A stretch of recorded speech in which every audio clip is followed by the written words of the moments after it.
ข้าพเจ้าตั้งหน้ากองเลขาขออนุญาตนำเอาหางมติกองประชุมสภาแห่งชาติว่าโดยการรับรองเอาบทรายงานของรัฐบาลเกี่ยวกับการจัดตั้งปฏิบัติบรรดานโยบายนิติกรรมกลไกต่างๆในการพัฒนาพลังงานไฟฟ้ารายงานต่อกองประชุมเพื่อขอคำคิดคำเห็นและประกอบคำเห็นต่อหางดังกล่าวละเอียดมีดังนี้อิงตามรัฐธรรมนูญแห่งสาธารณรัฐประชาธิปไตยประชาชนลาวฉบับปรับปรุงปี2025มาตรา54เกี่ยวกับสิทธิและหน้าที่ของสภาแห่งชาติอิงตามกฎหมายว่าโดยการปรับปรุงบางมาตราของกฎหมายว่าโดยสภาแห่งชาติและสภาประชาชนขันแขวงฉบับเลขที่82ทับสพสลงวันที่30มิถุนายน2020มาตรา60อิงตามบทรายงานของรัฐบาลเกี่ยวกับการจัดตั้งปฏิบัติบรรดานโยบายนิติกรรมกลไกต่างๆในการพัฒนาพลังงานไฟฟ้าต่อกองประชุมสมัยสามัญเถือที่เก่าของสภาแห่งชาติสุดที่เก่าผ่านการค้นคว้าพิจารณาและประกอบคำเห็นของสมาชิกสภาแห่งชาติอย่างลึกซึ้งที่ถ่วนต่อบทรายงานของรัฐบาลเกี่ยวกับการจัดตั้งปฏิบัติบรรดานโยบายนิติกรรมกลไกต่างๆในการพัฒนาพลังงานไฟฟ้าในกองประชุมสมัยสามัญเถือที่เก่าของสภาแห่งชาติสุดที่เก่าขังวันที่12มิถุนายน2025กองประชุมตกลงมาตราหนึ่งรับรองเอาบทรายงานของรัฐบาลเกี่ยวกับการจัดตั้งปฏิบัตินโยบายนิติกรรมกลไกต่างๆในการพัฒนาพลังงานไฟฟ้า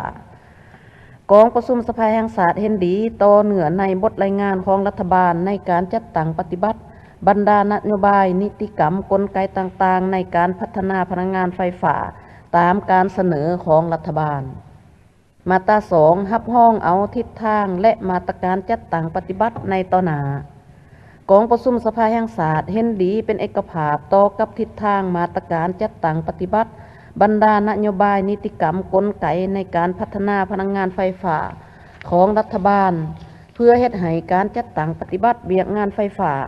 ในประเทศมีผลประโยชน์สูงสุดให้แก่ประเทศชาติติดพันกับการพันขยายมติกองประชุมสภาแห่งชาติเลขที่22ทับสพสลงวันที่16พฤศจิกายน2021ว่าโดยการรับรองเอายุทธศาสตร์การพัฒนาพลังงานไฟฟ้าของสปปลาว2021หา2030ให้บรรลุตามขาดหมายมีประสิทธิภาพประสิทธิผลกองประชุมมอบให้รัฐบาลเอาใจใส่จัดตั้งปฏิบัติเพิ่มเติมมีดังนี้ 1. ให้กวดกาคืนบรรดาโครงการลงทุนด้านพลังงานไฟฟ้าที่ได้เซ็นสัญญาสัมปทานกับรัฐบาลโครงการที่อยู่ในขั้นตอนการขออนุมัติเซ็นสัญญาสัมปทานและเหนือในสัญญาสัมปทานโครงการต้องกำหนดให้ละเอียดจะแจงพร้อมทางปฏิบัติมาตรการอย่างเด็ดขาดต่อกับโครงการลงทุนที่ได้รับอนุมัติแต่บ่มีการพัฒนาโครงการที่ดำเนินบ่ถูกต้องตามกฎหมายและระเบียบการ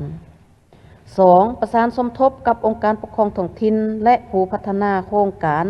พลังงานไฟฟ้าในการคุ้มครองติดตามกวดกาและปฏิบัติผลการจัดตั้งปฏิบัติสัญญาสัมปทานและเอกสารสอนถ่ายโครงการที่พัวพันกับการปฏิบัติพันธะด้านการเงินการชดเชยทดแทนค่าเสียหายการฟื้นฟูป่าการปลูกใหม่ทดแทนการฟื้นฟูชีวิตการเป็นอยู่ของประชาชนรับประกันเฮ็ดให้ชีวิตการเป็นอยู่ของประชาชนได้รับการปรับปรุงดีขึ้นกว่าเก่า 3. ลดพรการเสนอขอยกเว้นและพรผันการปฏิบัติบางมาตราของกฎหมายและนิติกรรมไต่กฎหมายที่พัวพันกับโครงการพัฒนาพลังงานไฟฟ้าโดยเฉพาะปัญหาที่ติดพันกับการปฏิบัติพันธะด้านภาษีและอากรต่างๆ 4. ค้นคว้าปรับปรุงและกำหนดอัตราอากรกำไรค่าภาคหลวงจากโครงการไฟฟ้าพลังงานลมพลังงานแสงตะเวนและพลังงานไฟฟ้าอื่นให้แทดเหมาะกับระยะเวลาการดำเนินงานของโครงการดังกล่าวเพื่อรับประกันให้รัฐได้รับผลประโยชน์สูงสุดจากโครงการพัฒนาโครงการพลังงานไฟฟ้าต้องเล็งใส่รับประกันการสนองไฟฟ้าให้สอดคล้องกับความต้องการในการพัฒนาเศรษฐกิจสังคมก็คือรับประกันการตอบสนองความต้องการของประชาชน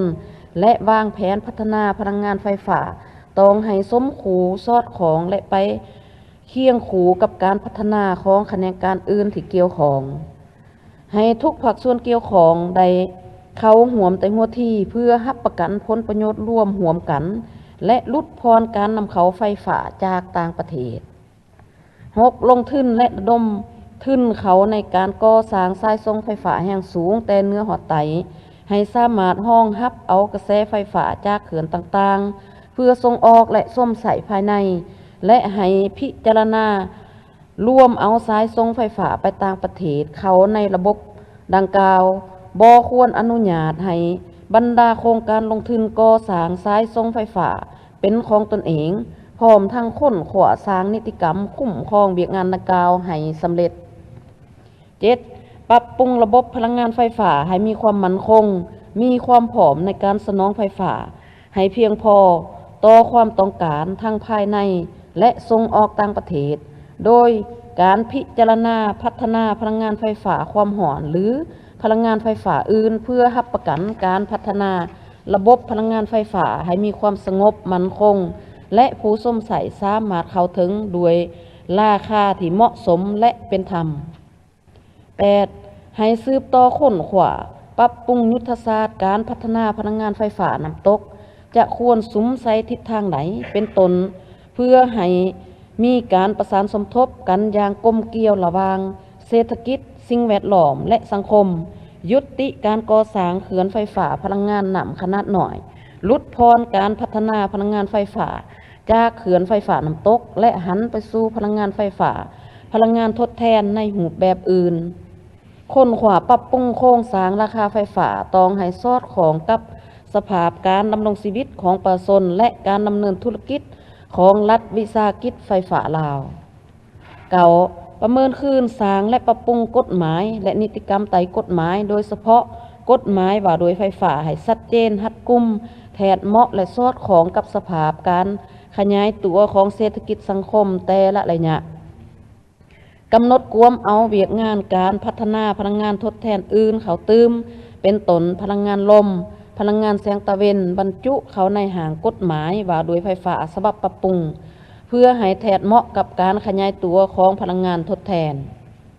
10. แบ่งขันคุ้มครองอย่างจะแจงคือกระทรวงขันส่วนกลางดำเนินหน้าที่คุ้มครองมหาภาคมอบความรับผิดชอบในการจัดตั้งปฏิบัติโครงการให้องค์การปกครองท้องถิ่นปรับปรุงกลไกและสร้างเงื่อนไขให้แขนงการอื่นเกี่ยวของอยู่ส่วนกลางท้องถิ่นและประชาชนเขาห่วมและมีส่วนห่วมแต่หัวทีในการศึกษาค้นคว้าความเป็นไปได้ทางด้านเศรษฐกิจเทคนิคการเก็บกำข้อมูลผลกระทบต่อสิ่งแวดล้อมรวมทั้งการเขาห่วมเจรจาหางสัญญาสัมปทานโครงการ 11. สร้างและยกระดับบุคลากรทุกระดับในแขนงการไฟฟ้าให้มีความหูความสามารถความชำนาญงานเฉพาะด้านและกะเกียมความผอมด้านต่างๆในการคุ้มครองและบริหารจัดการบรรดาโครงการพัฒนาพลังงานไฟฟ้าที่จะถูกส่งคืนมอบให้รัฐบาลภายหลังสิ้นสุดอายุสัญญาสัมปทานโครงการมาตรา 3 มอบให้รัฐบาล4นำบรรดากระทรวงองค์การรัฐเทียบเท่ากระทรวงและองค์การปกครองท้องถิ่นจัดตั้งพันขยายมติฉบับนี้อย่างเข้มงวดมาตรา 4 มอบให้คณะประจำสภาแห่งชาติบรรดากรรมาธิการคณะสมาชิกสภาแห่งชาติประจำเขตเลือกตั้ง